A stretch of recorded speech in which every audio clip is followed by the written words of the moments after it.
Blood has a smell. Once you have lived through the smell of burning beams, split flesh, and wet earth soaked through with death, it never leaves you. Jin Qianwu knew that smell too well. It had followed him through the years after the fall of his family, into the dust of endless battles, into the mouths of men who died with curses on their lips, and now it came for him again, thick and choking, as if the world itself had decided to drag him back into the night when everything was. He could still hear the screams. He could still see his mother lying in the courtyard, her eyes open but empty, her hands stretched toward him as if she had been trying to call him back from a place no one could return from. He could still see his father standing beneath the collapsing roof, one hand pressed to his chest, the other gripping a sword that could no longer keep away the men in black. He could still see the face of Hong Guhyun, the old servant who had smiled at him for years, the man everyone trusted, the man who had buried his blade in his mother's heart without hesitation. And then the flames had taken everything. The memory should have ended there. It had ended there once before. It had ended in blood and ash and despair. But this time something strange happened. The darkness broke. Jin Qianwu gasped and opened his eyes. For a moment he could not move. His chest rose and fell too quickly. His heartbeat hammered in his skull as if it wanted to tear its way out. He stared into the ceiling above him, unable to understand why there was no smoke, no heat, no smell of charred wood. The air in the room was clean, cool, quiet. He slowly turned his head. A wooden beam, a lacquered screen, a low table with a teacup on it, a bookshelf with neatly arranged volumes. The room was familiar in a way that made his body stiffen. His room, not the burned ruins of his memory, not the cold floor of the battlefield where he had died in the second life he had once lived after the destruction. This was his room inside the Jin family residence in Luoyang, before the fall, before the massacre, before the world had shattered. His fingers trembled as he pushed himself upright. His muscles felt young, not like the body of a man who had survived decades of slaughter and regret, not like the body that had dragged itself through hell. He lifted one hand and stared at it, then at the rest of himself, then at the carved wooden frame of the window. Outside, morning light filtered through the paper lattice. His breathing slowed. No, could not be. He rose from the bed and crossed the room in 3 steps. The mirror at the side of the wall caught his reflection. A young face, smooth skin, sharp eyes full of life and fury. The face of Jin Qianwu before ruin claimed him. He stared for a long time, then placed a hand over his mouth. Not because he was afraid he might cry, but because the truth was so impossible that even his body did not know how to respond. He had died. He remembered dying. He remembered being dragged through blood and fire until the world had gone dark. And yet he was here, alive, back before the catastrophe, back before the betrayal, back before the moment when he had been too weak to save anyone. His gaze dropped to the window. The courtyard outside was quiet. Servants moved along the stone paths with breakfast trays. A few guards stood at their posts, their hands on their spears, relaxed in the security of a morning they believed would be ordinary. Ordinary. The word almost made him laugh. He closed his eyes and forced himself to think. If this was a dream, it was too detailed. If it was madness, then the pain in his chest was too real. If it was truly a second chance, then heaven had not given it to him for peace. It had given him time. Time to change what had happened. Time to protect what had once been taken from him. The thought struck him hard enough to steady his breathing. His family was still alive. His mother, his father, the household he had once thought unbreakable. The people who would be murdered if he did nothing. His hands clenched into fists. No, this time would be different. The door opened before he could say anything. "Young master, are you awake?" Zhang Chuhyung entered first, carrying a towel over one shoulder and wearing the kind of expression that made him seem half awake and half ready to complain. Behind him, 2 maids came in with a breakfast tray so large it looked more like a banquet than a meal for one person. Steam rose from the dishes. Rice, soup, braised meat, vegetables, fresh fruit, dumplings, and soup thick enough to make the air smell rich. Jin Qianwu almost forgot how to breathe. Zhang Chuhyung looked at the untouched food and grinned. "You don't have an appetite again." "I'm fine." "Then can I eat it?" "No, not even a little." "No." Zhang Chuhyung sighed with exaggerated misery and rubbed his stomach. "I had a tiny breakfast, a very tragic breakfast. It was barely food at all." The maids lowered their eyes and smiled to themselves as they set the dishes on the table. Jin Qianwu watched them, then watched Zhang Chuhyung, and something warm and painful moved in his chest. In his previous life, Zhang Chuhyung had died buying him time. This fool, this noisy fool, this loyal brute who never knew when to shut his mouth, had fought until the end with nothing but his fists and his stubborn heart. He was alive now, alive, and if the heavens were merciful enough to let this man stand before him again, then Jin Qianwu would not waste the gift. He sat down. Zhang Chuhyung brightened immediately, as if the refusal had been a bluff all along. He leaned forward, waiting. Jin Qianwu picked up a spoon and stirred the soup without taking a bite. "Eat." "What? You wanted it." Zhang Chuhyung blinked. "You're giving it to me. I'll eat later. You said that yesterday and left it untouched. Then you can eat yesterday's portion portion too. Jang Chu-hyung stared at him in horror, then barked a laugh and sat down across from him. The maids withdrew, amused, and the room fell quiet except for the sound of chopsticks and spoons. Jin Cheon-woo watched Jang Chu-hyung devour the food with shameless enthusiasm. He tried to match the rhythm of the morning, tried to look like the same careless young master the house remembered, but inside his mind was already running through names, dates, mistakes, and deaths. Who had poisoned him first in the old life? Who had opened the gates from within? Who had brought the enemies into the heart of the Luoyang Jin family? He remembered too much, too many faces, too many hidden patterns, too many people who had smiled while sharpening knives behind their backs. He finished only half a bowl of rice before setting it down. Jang Chu-hyung looked at him suspiciously. You really don't have an appetite. I'm thinking, that sounds dangerous. It usually is. The words came out dryly, but they were true. He rose from the table and walked to the window. The morning sun was bright, and the family residence seemed peaceful from the outside. Servants carried laundry. Guards changed posts. The far halls were already awake. If someone looked at the estate now, they would see wealth, order, and strength. They would not see the rot beneath the surface. But Jin Cheon-woo could see it. In the old life, he had been too late. He had only realized the rot when blades were already at his throat. This time, he would not wait. Jang Chu-hyung. Yeah, come with me. Where? To walk. Jang Chu-hyung blinked. Walk. I feel like going to the marketplace. At this hour? I want to eat street food. Jang Chu-hyung stared as if he had heard something obscene. You? Yes. You eat street food? I'm human. Since when? Jin Cheon-woo ignored him and headed out. Jang Chu-hyung hurried after him, still muttering under his breath, but his tone was already lighter. That was how it had always been. Jang Chu-hyung complained, but he followed. He always followed. The streets of Luoyang were already full of life. Merchants called out their goods. Porters pushed carts down the road. Vendors lifted lids and let steam roll upward in white clouds. The smell of fried dough, broth, and grilled meat mixed with the scent of horses and dust and morning rain that had fallen sometime before dawn. Jin Cheon-woo slowed near a small food stall. Jang Chu-hyung looked toward a more expensive inn down the street and pointed. We could eat there. This is fine, but the other place looks better. Sit. Jang Chu-hyung's shoulders sagged. You're doing this on purpose. Jin Cheon-woo did not answer. He ordered noodles, dumplings, and skewers. Simple food. The kind of food that should have tasted ordinary, but in memory it carried a bitter sweetness because it belonged to a life he had once lost. The first bite brought back another memory. A night after the family collapse, when he had been hungry enough to eat anything, he had once stood on a corner much like this and swallowed hot noodles so fast he burned his tongue. A nameless vendor had laughed at him. He had not known then that this simple food would become something precious in the years to come. He ate slowly now, tasting it as though he were memorizing it. Jang Chu-hyung inhaled his bowl in a few violent gulps, then reached for the skewers. This is good. It's food. It's good food. Then keep eating and stop talking. Jang Chu-hyung laughed. Jin Cheon-woo almost smiled. Almost. But the feeling inside him would not fully soften. Every familiar street felt slightly wrong, as if he were walking through a scene already stained by future blood. Every servant he passed was a potential witness, a future corpse, or a possible traitor. Every guard might someday be loyal or broken. The world had not changed, but he had. That was the difference. After the meal, they visited a tea house, then a gambling den. Jin Cheon-woo did not gamble often in this life, but he knew enough to turn a handful of coins into a much larger pile with only a few moves and a patient eye. Jang Chu-hyung watched in amazement as a single silver coin became 5. When the last bet was settled, Jang Chu-hyung held the coins like a treasure. As expected, when I'm with the young master, impossible things happen. Luck is still luck. Then I'm lucky to know you. You'll lose all of that if you get greedy. I won't, I swear. Jin Cheon-woo looked at him and said nothing. There it was again. That simple trust, that foolish loyalty. The thing that had once made Jang Chu-hyung throw himself into certain death. He would not let that happen again. By the time they returned, the sun had already dropped low enough to cast long shadows over the road. Thick clouds gathered overhead, darkening the sky until the road to the family residence felt empty and cold. The crowds had thinned. The lamps along the road were not yet lit. Jang Chu-hyung rubbed his arms. I hate this part of the day. It feels like something ugly is hiding in the dark. Jin Cheon-woo glanced at him. You're right. Jang Chu-hyung paused. That was not a comforting answer. It wasn't meant to be. Then Jin Cheon-woo felt it. A shift in the air. Small. Almost invisible. He lightly pushed Jang Chu-hyung aside. A split second later, a dagger flew past where his chest had been and struck the trunk of a tree with a sharp, ugly sound. Jang Chu-hyung shouted and jumped back. What was that? Jin Cheon-woo stared at the blade buried in the bark. No panic touched his face. Only cold recognition. So it had already begun. Not the full attack. Not yet. But the first hand had moved. Come out, he said. Nothing. He smiled faintly. If you want to kill me, you're too timid. Or perhaps you're afraid of failing. A low low chuckle answered from the shadows. Then another. Figures stepped forward from the darkness. 1, 5, 10. In the end, there were nearly 20. Black clothes, masks, swords. Their eyes were visible even in the dusk, and those eyes were familiar. Jin Cheonwoo's gaze moved across them one by one. Gam Chong-woon. The masked man's shoulders twitched. Jo Gong-suk. Another flinch. Baek Chai-min. A curse was muttered somewhere in the dark. Ma Hun. One of the men tightened his grip on his sword too hard, and Jin Cheon-woo saw it. He smiled. So it's true. You really did decide to come. A man at the center of the group stepped forward. We bear you no ill will. That's not what your faces say. You must die today. Jang Chu-hyung reached for his weapon. Young master, these bastards. Wait. The command was quiet, but Jang Chu-hyung stopped immediately. Jin Cheon-woo kept his eyes on the masked men. You went to the trouble of wearing masks, but you still stood too close to home. Did you think I wouldn't recognize you? I've seen you since childhood. Silence. The men did not answer. Their silence was the answer. Jin Cheon-woo let the wind touch his face. He knew these people, not from this life, but from the one that had ended in flames. Servants, maids, escorts, men who had lived in the estate for years, men who had been trusted with keys and ledgers and food routes and gate patrols. A web of betrayal hidden beneath borrowed smiles. He had suspected it, but now it was no longer suspicion. It was confirmation. You foolish fools, he said softly. Did you really think I spent the whole day walking around for nothing? The masked men shifted. From behind them came the faint sound of movement, hidden footsteps in the alleys, a signal from people waiting to strike elsewhere. The enemy had not come only to kill him. They had come to begin the collapse from inside. But they had made one fatal mistake. They had not realized that Jin Cheon-woo already knew the future. He slowly lifted his hand. At that signal, the darkness around the road exploded with movement. Figures emerged from the side streets, rooftops, and shadows behind abandoned carts. They wore the emblem of the Luoyang Jin family on their sleeves. Escorts, warriors, men who had been chosen quietly in advance, men who had been told to watch without speaking, men who had been waiting for the moment to close the trap. The masked assassins froze. Jang Chu-hyung's eyes widened. You prepared this? Jin Cheon-woo did not look back. Of course. The family warriors advanced with cold fury. Steel flashed in the dim light. The first clash rang out like a bell struck in the dark. One of the masked men lunged forward, but two escorts crossed their blades and forced him back. Another tried to run, only to be cut off by men pouring in from both sides. Jin Cheon-woo moved only once. He stepped aside from a thrust, caught the attacker's wrist, and drove an elbow into the man's throat. The masked assassin stumbled, gagging. Jin Cheon-woo took the sword from his hand and sent him crashing to the ground with a kick to the knee. He did not waste motion. He did not waste breath. The fight tore open the night around them. Jang Chu-hyung finally laughed, a wild and delighted sound, and charged in with his fists raised. You sons of bitches. The road became a storm of steel, fists, curses, and blood. Jin Cheon-woo stood at the center of it all, moving with a clarity that had once belonged only to the man he became after the family's fall. The poison in his body was not gone, not fully, but it did not matter yet. What mattered was that he could see the shape of the conspiracy now. He could feel the pieces moving. The enemy was inside the walls. The enemy had sent killers to test the gate. The enemy believed the family blind. They were wrong. A masked man stumbled back, clutching a bleeding shoulder. Why are there so many of them? Jin Cheon-woo looked at him and answered calmly. Because this time you came too early. The man's eyes widened. A split second later, the escort behind him struck him down. When the last of the attackers were either bound or dead, the road was littered with broken weapons and groaning bodies. The moon had not yet appeared. The darkness remained thick, but now it no longer felt empty. It felt crowded with the consequences of a battle that had only just begun. Jang Chu-hyung wiped blood from his cheek with the back of his hand and stared at the captives. What now? Now, Jin Cheon-woo said. We go home. He turned first. The family residence was still standing ahead of them, vast and quiet and beautiful in the failing light. But Jin Cheon-woo no longer saw it as a home. He saw a battlefield. He saw hidden corridors, secret entrances, coded messages, poisoned tea, and faces that smiled too easily. He saw the first thread of a much larger net. And in that instant, he understood something with perfect clarity. The people who had entered the family were not random intruders. They had been planted. From the inside, his eyes narrowed. So the enemy was already here. That thought did not frighten him. It made him smile, because this time he had returned before the blade fell. This time, the family would not be slaughtered in silence. This time, the hunters would be hunted. And if the shadows wanted to live inside his house, he would burn every one of them out. The mark on the wall vanished beneath Jin Cheon-woo's sleeve. To anyone else, it would have seemed meaningless. To him, it was proof. The enemy had already infiltrated the Jin family. For 3 days, he watched without acting. He visited servant quarters, warehouses, kitchens, stables, and outer courtyards. He spoke little and listened often. People rarely noticed how much they revealed when they believed nobody was paying attention. Patterns began to emerge. A maid who cleaned one corridor too often. A guard who changed routes without reason. A servant who disappeared for a few minutes every evening. Individually, none of it meant anything. Together, it formed a net hidden inside his family's home. Qianwu felt no surprise. In his previous life, he had spent years wondering how the enemy had destroyed the Jin family so completely. Now he was seeing the answer with his own eyes. The enemy had never attacked from outside. They had opened the gates from within. That night, he sat alone in his room. A sheet of paper lay before him. One by one, he wrote down names, then more names, then even more. When he finally put down the brush, over 20 names covered the page. Not all were traitors. Some were messengers. Some were informants. Some merely carried orders without understanding their purpose. But every thread led toward the same hidden hand. Someone was directing them. Someone patient. Someone experienced. Someone who had hidden inside the Jin family for many years. A soft knock interrupted his thoughts. Zhang Chuhyung entered. "You're working again?" "I'm thinking." "Thinking is dangerous." Qianwu almost laughed. "Why?" "Because every time you start thinking, someone ends up in trouble." For a moment, neither spoke. Then Qianwu asked, "If I told you there were traitors inside the family, would you believe me?" Zhang Chuhyung frowned. "How many?" "More than a few." The large man's expression darkened. "What do you need me to do?" "No questions, no doubts, just trust." Qianwu nodded slowly. "Stay close to me. That's easy. And tell nobody what we discuss. Even if someone beats me, especially then." Zhang Chuhyung grinned. "Then nobody will learn anything." The following morning, the first move began. Qianwu deliberately spread false information. Only a handful of servants heard it. A shipment of silver would supposedly leave through the eastern gate 2 nights later. The story sounded believable, important enough to report, unimportant enough to avoid suspicion. Then he waited. 2 days later, he received his answer. The message moved exactly as expected. One servant informed another. That servant informed a maid. The maid left a coded mark. The mark reached a courier. The courier carried the information beyond the estate. The chain was complete. Qianwu finally smiled. Now he knew where to strike. That night, he met secretly with several loyal guards. Men who had died protecting the family in his previous life. Men whose loyalty he trusted more than gold. No explanations were offered. Only orders. Watch, follow, report, nothing more. 3 days passed. Reports arrived one after another. Every report confirmed his suspicions. The hidden network was larger than expected. Yet the discovery that disturbed him most came from an elderly guard. "Young master," the man said quietly, "the trail always ends at the same place." "Where?" "The old servant residences." Qianwu's gaze sharpened. The old servant residences. A place few people paid attention to. A place occupied by long-time retainers. Trusted people. People nobody questioned. His heartbeat slowed. The closer he approached the truth, the calmer he became. By the 7th day, he finally saw the figure himself. An elderly servant walking through the moonlit courtyard. Ordinary, respectable, trusted. Hong Guhyun. The man's face appeared unchanged from memory. Yet the sight of him awakened a storm inside Qianwu. He remembered his mother's blood. He remembered the burning estate. He remembered years of regret. For a moment, he wanted to draw his sword and kill him immediately. Only years of discipline stopped him. Not yet. A dead traitor could reveal nothing. A living one could destroy an entire network. Qianwu followed him from a distance. Hong Guhyun entered an abandoned storage building. Several minutes later, another figure arrived. Then another. One by one, shadows gathered. The final proof. The heart of the conspiracy. Qianwu withdrew silently. The trap was ready. The next evening, he called a meeting. Not a public meeting. Only trusted guards. Only people whose loyalty had already been tested. The orders were simple. Surround the building. Allow nobody to escape. Capture everyone alive if possible. Kill them if necessary. The operation began after midnight. Rain fell lightly across the estate. Thunder rolled in the distance. Perfect weather for betrayal. Perfect weather for justice. The guards moved into position. Silent, disciplined, waiting. Inside the storage building, lights flickered. Voices could be heard. A dozen conspirators had gathered. They believed themselves invisible. They believed the future belonged to them. They were wrong. Qianwu raised one hand, then lowered it. The doors exploded inward. Guards flooded the building. Shouts erupted instantly. Steel flashed. Men reached for hidden weapons. Several attempted escape. None succeeded. The battle lasted less than 10 minutes. When it ended, bodies covered the floor. The survivors knelt with bound hands. Fear filled their eyes. For the first time, they realized they had been discovered. Hong Guhyun remained standing. Even surrounded, he showed remarkable composure. His old eyes met Qianwu's. For several moments, neither spoke. Then the old servant smiled. "So you finally noticed." The words confirmed everything. No denial. smile, no excuses, only acceptance. A strange silence settled over the room. The loyal guards looked stunned. Some could barely believe what they were seeing. 4 decades Hong Guhyun had served the family. For decades he had earned their trust. Now the truth stood exposed. Cheon-woo stepped forward. How long? Hong Guhyun chuckled. Long enough. Who do you serve? The old man remained silent. Cheon-woo was not disappointed. He had expected that answer. Men like Hong Guhyun did not betray easily, not even when captured. Yet it no longer mattered. The network had been exposed. The hidden knives had been removed. The first battle was over. One by one, the prisoners were taken away. Only Hong Guhyun remained. As dawn approached, pale light entered through broken windows. The old servant looked strangely calm, almost relieved. You changed, he said quietly. Cheon-woo looked at him without expression. Perhaps. Hong Guhyun studied him for a moment. Then he laughed, a low, tired laugh. Whatever happened to you, young master? It ruined all our plans. For the first time, genuine satisfaction touched Cheon-woo's heart. Good. Let them suffer confusion. Let them fear the unknown. This was only the beginning. Far beyond the estate, hidden enemies still waited. Shadow Kill Squad still existed. The people responsible for his family's destruction still breathed. But now the path toward them had finally opened. Cheon-woo turned away. Behind him, the traitors were dragged into the light. Ahead of him waited war, and this time he intended to win. The news spread quietly through Luoyang. Officially, nothing had happened inside the Jin family estate. Merchants continued their business. Caravans entered and departed. Servants worked as usual. Yet beneath the calm surface, preparations had begun. Jin Cheon-woo no longer spent his days searching for traitors. The first nest had been destroyed. Now he faced a larger threat. Unit 10. The name had followed him through 2 lives. In his previous life, their arrival had marked the beginning of the end. They had not marched openly. They had entered the city one by one, hiding among merchants, travelers, guards, and laborers. By the time anyone noticed them, the trap had already closed. This time would be different. Every morning before sunrise, Cheon-woo met with trusted guards and reviewed reports. Every afternoon he inspected warehouses, walls, and gates. Every evening he studied maps until the candles burned low. The city itself would become his battlefield. The first challenge was manpower. The Jin family possessed many guards, but not enough loyal fighters to face a hidden enemy operating across an entire city. Cheon-woo therefore began recruiting veterans, wandering martial artists, and former caravan escorts. Some came for money, some came for prestige. A few came because they believed in the Jin family. Cheon-woo accepted all of them. Strength was strength. At the same time, he divided them into small groups. No one knew the full plan. Only a handful of trusted people understood the scale of the coming conflict. When Jang Chu-hyung learned how many recruits had arrived, he scratched his head. Are we preparing for a war? Yes. With whom? You will find out soon. The large man frowned. That sounds troublesome. It will be. For the next several weeks, Luoyang slowly changed. Storehouses were reinforced. Supplies were hidden. Secret routes were mapped. Messengers traveled constantly. To outsiders, everything looked like routine business. To Cheon-woo, it looked like survival. One evening, a report finally arrived. The first member of Unit 10 had entered the city. Cheon-woo read the message twice, then a third time. His expression remained calm. Inside, however, old memories stirred. Burning buildings, dead family members, blood on stone floors. The future was approaching. He folded the report. Begin Phase 1. Orders spread throughout the city before midnight. Watchers were deployed. Suspicious travelers were tracked. Safe houses were monitored. For several days, nothing happened. Then another report arrived, and another. The number of infiltrators increased. Just as he remembered, Unit 10 was assembling, like pieces of a blade slowly being forged. Yet this time they were assembling beneath his gaze. The enemy believed themselves hidden. That illusion pleased him. One night, a courier was captured while attempting to leave the city. The man carried coded instructions. Most people could not read them. Cheon-woo could. Years of hunting Shadow Kill Squad had taught him their methods. The message confirmed his fears. The attack was not months away. It was weeks away. The pace of preparation accelerated. Training grounds remained active late into the night. Weapons were distributed. Emergency plans were rehearsed repeatedly. Even Yu Hyan, usually calm and composed, began to realize the seriousness of the situation. Young master, he said one evening, are we truly facing such a dangerous enemy? Cheon-woo looked toward the city walls. Yes. Can we win? A long silence followed. Finally he answered, we must. Failure was not an option. He had already witnessed what failure looked like. Several days later, the first direct clash occurred. A patrol reported suspicious activity near a warehouse district. Cheon-woo personally led the response. The fight was brief, fast, brutal. 3 enemy operatives were killed. 1 escaped. For most of the guards, it seemed like a minor incident. Cheon-woo knew better. Unit 10 had begun testing defenses. defenses. The war had started. After the battle, he stood alone beside the bodies. They wore ordinary clothing. Nothing distinguished them from common travelers. That was the true danger. Anyone could be an enemy. Any smile could hide a knife. Any conversation could conceal a trap. The following week brought more violence. 2 ambushes, poisoned messenger, an attempted assassination. Every attack failed, yet each success came with a price. Several loyal guards died. Men who should have lived. Men who had families waiting at home. Qianwu attended every funeral. He memorized every name. The burden of command grew heavier, but he did not waver. Not anymore. The enemy had stolen enough from him. As summer approached, the tension across Luoyang became impossible to ignore. Rumors spread. Merchants whispered. Travelers altered routes. People sensed something was coming. They simply did not know what. One stormy night, another message arrived. This one contained information Qianwu had been waiting for. The main force of Unit 10 had entered Luoyang. Not scouts, not messengers. The real enemy. For several moments he stared at the report. Then he smiled. A cold smile. The kind that frightened even experienced warriors. Zhang Chuhyang saw it and immediately took a step back. Whenever you smile like that, someone suffers. Good. Good for whom? For us. The giant warrior sighed. That answer worries me. Qianwu folded the report. The time for preparation was ending. The time for battle was beginning. Outside, thunder rolled across the sky. Inside, dozens of oil lamps illuminated maps covering an entire wall. Red marks indicated enemy sightings. Black marks indicated loyal forces. The city had become a giant board. Every piece was moving. Every decision mattered. Qianwu studied the map until dawn. At sunrise, he finally placed a finger on one location. An abandoned compound near the northern district. The enemy gathering point. The heart of their operation. At last, he had found it. His eyes narrowed. Unit 10 believed they had entered Luoyang unnoticed. They believed the Jin family remained blind. They believed victory was inevitable. Soon they would learn otherwise. Soon the hunters would discover they had become the hunted. The news spread quietly through Luoyang. Officially, nothing had happened inside the Jin family estate. Merchants continued their business. Caravans entered and departed. Servants worked as usual. Yet beneath the calm surface, preparations had begun. Jin Qianwu no longer spent his days searching for traitors. The first nest had been destroyed. Now he faced a larger threat. Unit 10. The name had followed him through 2 lives. In his previous life, their arrival had marked the beginning of the end. They had not marched openly. They had entered the city one by one, hiding among merchants, travelers, guards, and laborers. By the time anyone noticed them, the trap had already closed. This time would be different. Every morning before sunrise, Qianwu met with trusted guards and reviewed reports. Every afternoon he inspected warehouses, walls, and gates. Every evening he studied maps until the candles burned low. The city itself would become his battlefield. The first challenge was manpower. The Jin family possessed many guards, but not enough loyal fighters to face a hidden enemy operating across an entire city. Qianwu therefore began recruiting veterans, wandering martial artists, and former caravan escorts. Some came for money. Some came for prestige. A few came because they believed in the Jin family. Qianwu accepted all of them. Strength was strength. At the same time, he divided them into small groups. No one knew the full plan. Only a handful of trusted people understood the scale of the coming conflict. When Zhang Chuhyang learned how many recruits had arrived, he scratched his head. Are we preparing for a war? Yes. With whom? You will find out soon. The large man frowned. That sounds troublesome. It will be. For the next several weeks, Luoyang slowly changed. Storehouses were reinforced. Supplies were hidden. Secret routes were mapped. Messengers traveled constantly. To outsiders, everything looked like routine business. To Qianwu, it looked like survival. One evening, a report finally arrived. The first member of Unit 10 had entered the city. Qianwu read the message twice, then a third time. His expression remained calm. Inside, however, old memories stirred. Burning buildings, dead family members, blood on stone floors. The future was approaching. He folded the report. Begin Phase 1. Orders spread throughout the city before midnight. Watchers were deployed. Suspicious travelers were tracked. Safe houses were monitored. For several days, nothing happened. Then another report arrived, and another. The number of infiltrators increased. Just as he remembered, Unit 10 was assembling, like pieces of a blade slowly being forged. Yet this time they were assembling beneath his gaze. The enemy believed themselves hidden. That illusion pleased him. One night, a courier was captured while attempting to leave the city. The man carried coded instructions. Most people could not read them. Qianwu could. Years of hunting Shadow Kill Squad had taught him their methods. The message confirmed his fears. The attack was not months away. It was weeks away. The pace of preparation accelerated. Training grounds remained active late into the night. Weapons were distributed. Emergency Emergency plans were rehearsed repeatedly. Even Yu Haiyan, usually calm and composed, began to realize the seriousness of the situation. "Young master," he said one evening, "are we truly facing such a dangerous enemy?" Wu looked toward the city walls. "Yes. Can we win?" A long silence followed. Finally he answered, "We must." Failure was not an option. He had already witnessed what failure looked like. Several days later, the first direct clash occurred. A patrol reported suspicious activity near a warehouse district. Wu personally led the response. The fight was brief, fast, brutal. 3 enemy operatives were killed. 1 escaped. For most of the guards, it seemed like a minor incident. Wu knew better. Unit 10 had begun testing defenses. The war had started. After the battle, he stood alone beside the bodies. They wore ordinary clothing. Nothing distinguished them from common travelers. That was the true danger. Anyone could be an enemy. Any smile could hide a knife. Any conversation could conceal a trap. The following week brought more violence. 2 ambushes, poisoned messenger, an attempted assassination. Every attack failed. Yet each success came with a price. Several loyal guards died. Men who should have lived. Men who had families waiting at home. Wu attended every funeral. He memorized every name. The burden of command grew heavier, but he did not waver. Not anymore. The enemy had stolen enough from him. As summer approached, the tension across Luoyang became impossible to ignore. Rumors spread. Merchants whispered. Travelers altered routes. People sensed something was coming. They simply did not know what. One stormy night, another message arrived. This one contained information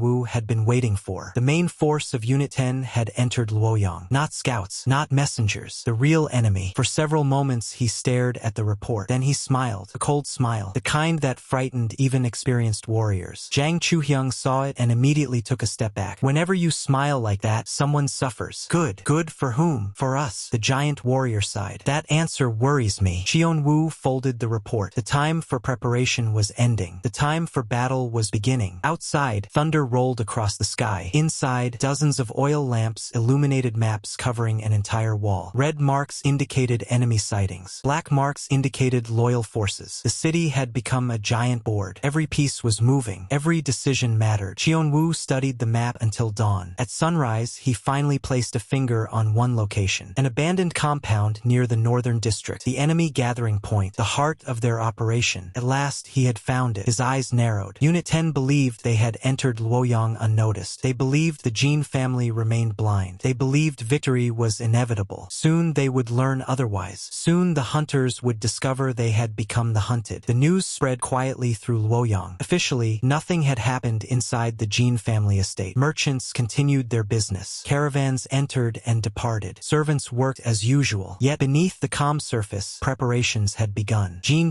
Wu no longer spent his days searching for traitors. The first nest had been destroyed. Now he faced a larger threat. Unit 10. The name had followed him through 2 lives. In his previous life, their arrival had marked the beginning of the end. They had not marched openly. They had entered the city one by one, hiding among merchants, travelers, guards, and laborers. By the time anyone noticed them, the trap had already closed. This time would be different. Every morning before sunrise, Wu met with trusted guards and reviewed reports. Every afternoon he inspected warehouses, walls, and gates. Every evening he studied maps until the candles burned low. The city itself would become his battlefield. The first challenge was manpower. The Jin family possessed many guards, but not enough loyal fighters to face a hidden enemy operating across an entire city. Wu therefore began recruiting veterans, wandering martial artists, and former caravan escorts. Some came for money. Some came for prestige. A few came because they believed in the Jin family. Wu accepted all of them. Strength was strength. At the same time, he divided them into small groups. No one knew the full plan. Only a handful of trusted people understood the scale of the coming conflict. When Zhang Chuhyang learned how many recruits had arrived, he scratched his head. "Are we preparing for a war?" "Yes." "With whom?" "You will find out soon." The large man frowned. "That sounds troublesome." "It will be." For the next several weeks, Luoyang slowly changed. Storehouses were reinforced. Supplies were hidden. Secret routes were mapped. Messengers traveled constantly. To outsiders, everything looked like routine business. To